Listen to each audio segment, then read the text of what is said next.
नमस्कार, मुद्दा देख रहे हैं आप। मैं हूं आपके साथ नेहा दुबे।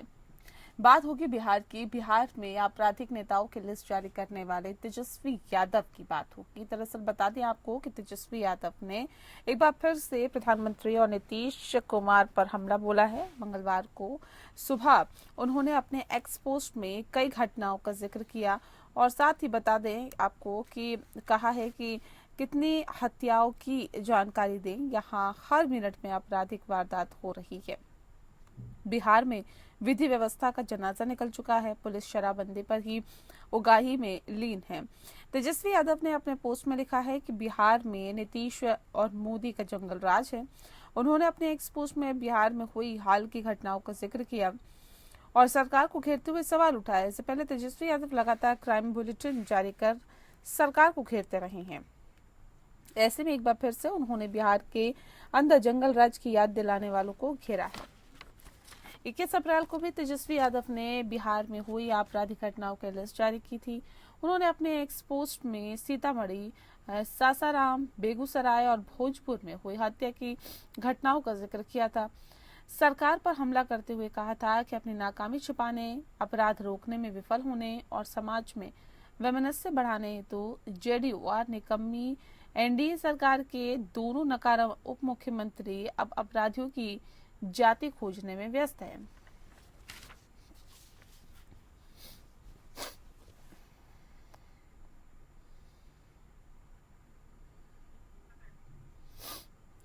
तो बता दें आपको कि बिहार में आपराधिक घटनाओं की लिस्ट जारी करने वाले नेता प्रतिपक्ष तेजस्वी यादव ने एक बार फिर से पीएम मोदी और नीतीश कुमार पर हमला बोला है। उन्होंने मंगलवार को सुबह अपने एक्स पोस्ट में कई घटनाओं का जिक्र किया और कहा कि कितने हत्याओं की जानकारी दें, यहाँ पर तो हर मिनट में आपराधिक वारदातें हो रही है। बिहार में विधि व्यवस्था का जनाजा निकल चुका है।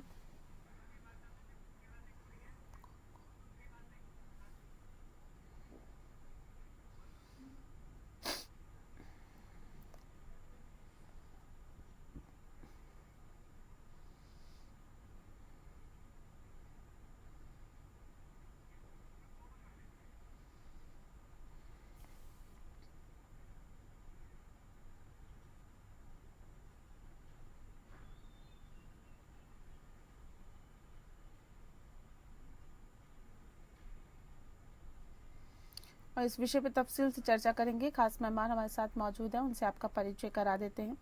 इस वक्त हमारे साथ अरुण यादव जी हैं, प्रवक्ता हैं आरजेडी की। बहुत बहुत स्वागत है आपका। हमारे साथ प्रतिभा सिंह जी जुड़ गई हैं, जो कि जेडीयू की प्रवक्ता हैं। आपका भी बहुत बहुत स्वागत है। इस खास कार्यक्रम की शुरुआत अरुण यादव जी आपके साथ ही करते हैं। क्यों आप लोगों को ऐसा लगता है कि बिहार में जो जंगल राज है वो अपने चरम पर है और बिहार में जंगल राज जो है वो काफी ज्यादा अब देखा जा रहा है?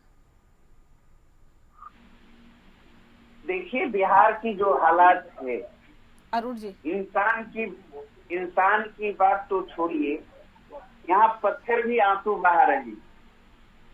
आप अगर देखेंगे पिछले 24 घंटे के दौरान कुछ बड़ी बड़ी घटनाओं का अगर जिक्र करें तो दिल दहलाने वाली घटना घटी।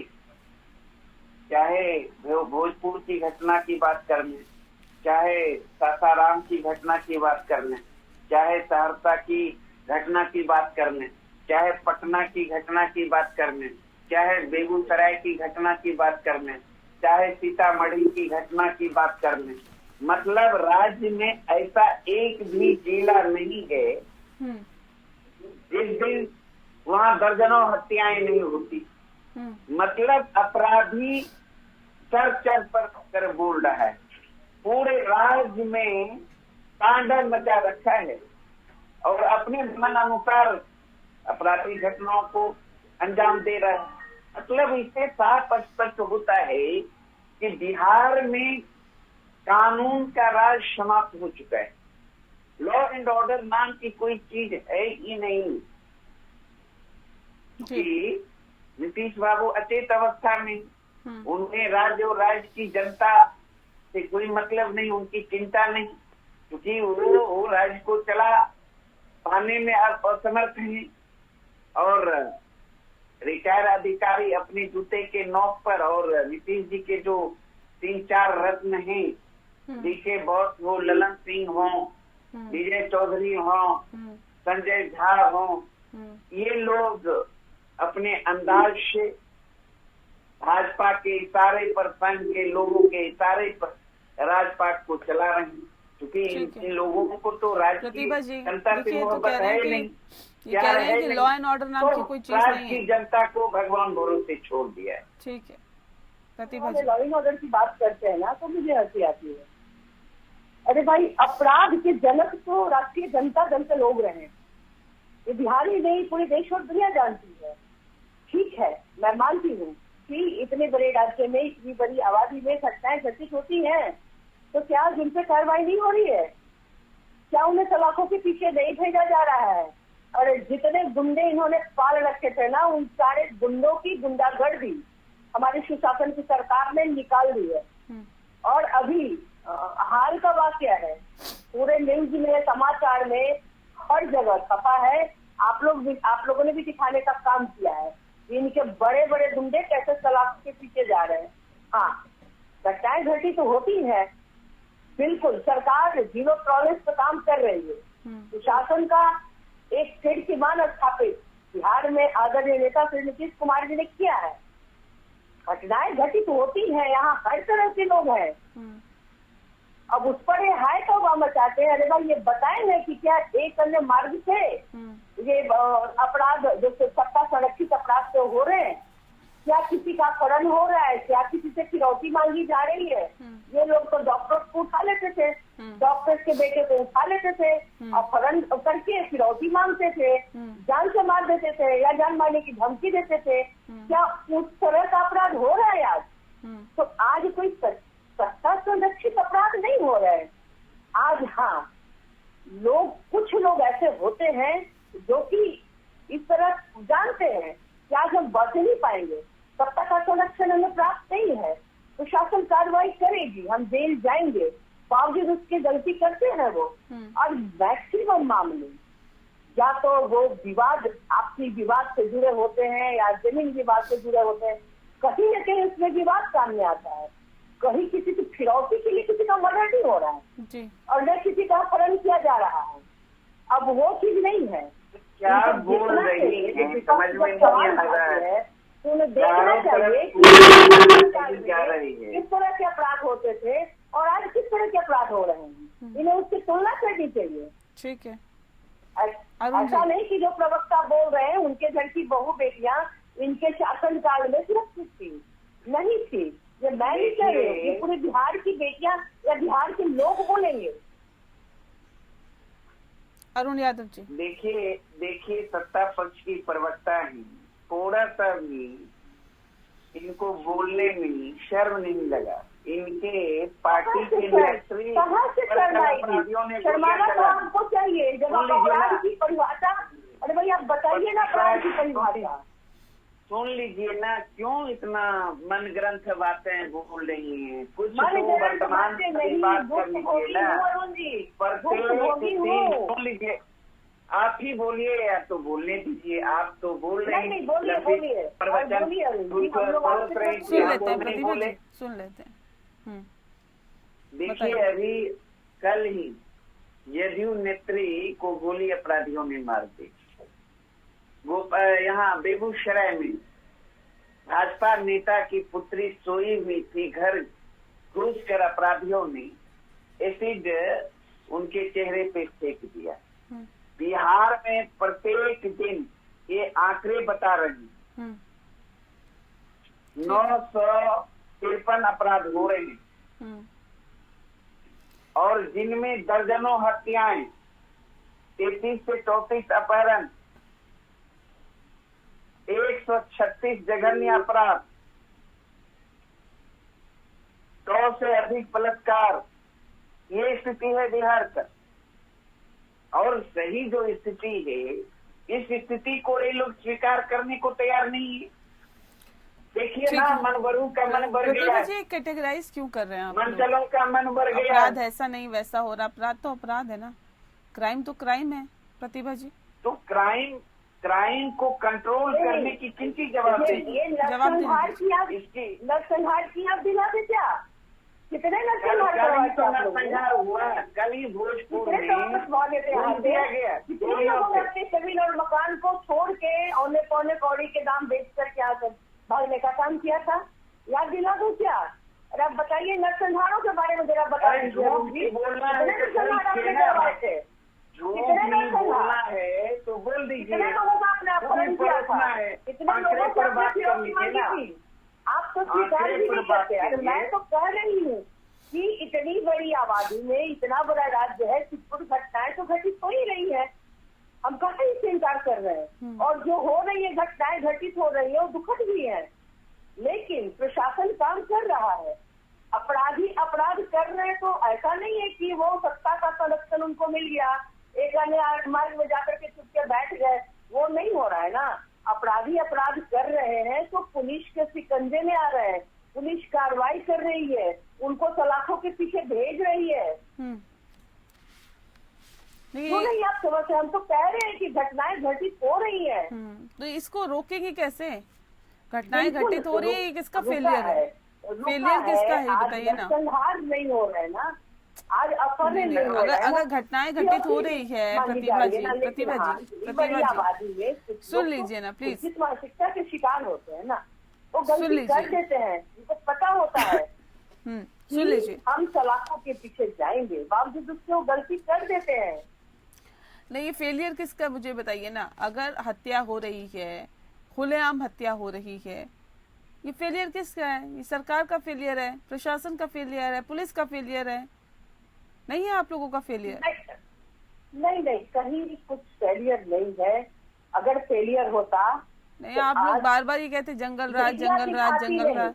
लालू की शासन की याद आप लोग दिलाते हैं, लेकिन उसके आप ये देखिए ना, तब से अब तक कितने साल हो गए आपको शासन करते हुए, कितना बदला है बिहार?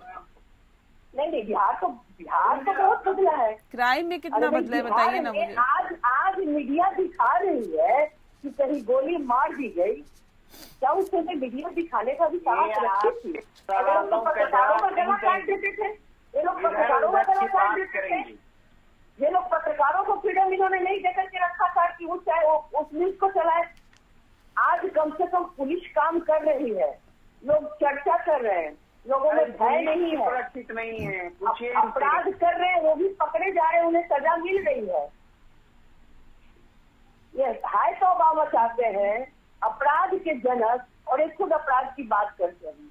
हाँ, विपक्ष में है, राजनीतिक दल से हैं, तो कहेंगे नहीं होना भी नहीं चाहिए, जो घटनाएं घटित होती है नहीं होना चाहिए, लेकिन एक एक व्यक्ति को एकदम से सुधार देना, कि जब तक अपने आप में लोग नहीं सुधरेंगे, कोई भी सरकार, कितना भी सुशासन की सरकार हो, एक एक व्यक्ति के दिमाग को नहीं बदला जा सकता है।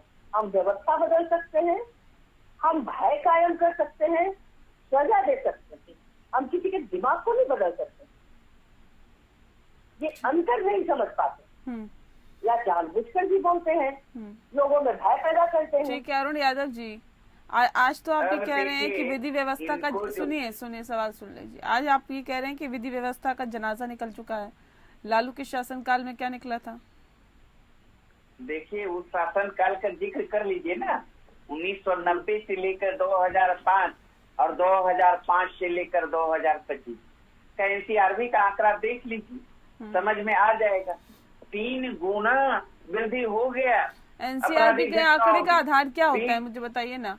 वो एफआईआर जो पुलिस में दर्ज की गई होती है, ये जो मुझे बता दीजिए। मैंने तो एफआईआर सुन लीजिए ना, सुनिए ना, अरुण जी बहुत बोल रही है, अरुण जी चुप रहिए ना, बीच में टपक जाती है। प्लीज चुप रहिए प्रतिभा जी, सुनिए। मैं अरुण तो बोल नहीं रहा था। एनसीआरबी क्या एकदम नहीं, सवाल का जवाब दीजिए ना। एनसीआरबी के आंकड़े का क्या रहता है आधार, मुझे बताइए।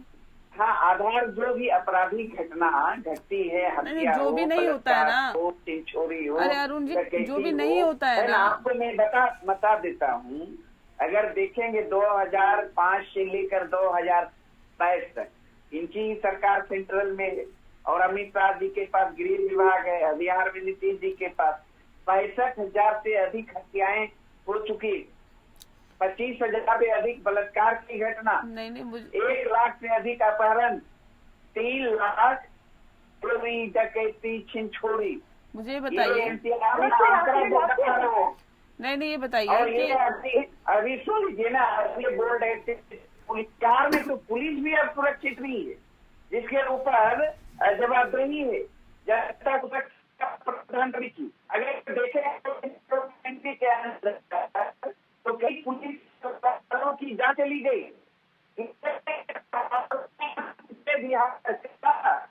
महिलाओं के में की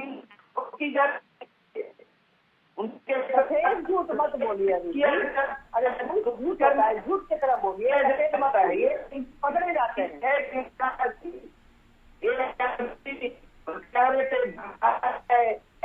की बात कर रहे बात करते हैं। अरे